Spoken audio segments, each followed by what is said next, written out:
ஒரு சிறிய அழகான தேனீ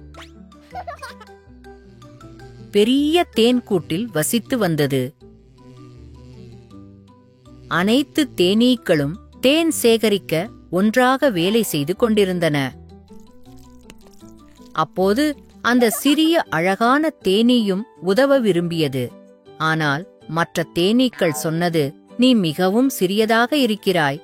தேன் சேகரிக்க நீண்ட தூரம் செல்ல வேண்டும். உன்னால் நீண்ட நேரம் பறக்க முடியாது.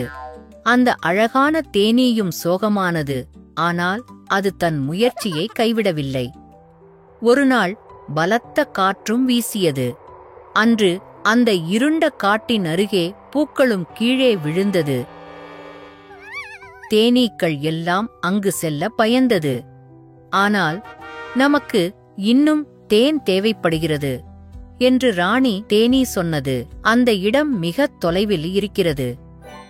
சிறிய தேனீ சொன்னது, நான் போகிறேன் என்று. தேனீ மெதுவாக காட்டுக்குள் பறந்து சென்றது.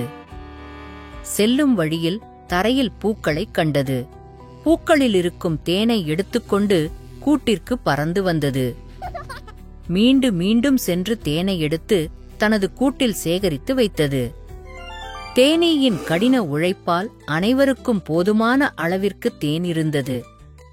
ராணி தேனீ சிரித்தது. நீ ஒரு சிறிய தேனீ, ஆனால் நீ மிகவும் தைரியசாலி. அனைத்து தேனீக்களும் அந்த அழகான சிறிய தேனீயை பாராட்டினார்கள். நாம் தைரியமாக இருக்க வேண்டும், தொடர்ந்து முயற்சி செய்ய வேண்டும் என்பதை அவர்கள் அனைவரும் கற்றுக்கொண்டனர். முயற்சி ஒன்றே நம்மை சிறந்தவர்களாக மாற்ற முடியும்.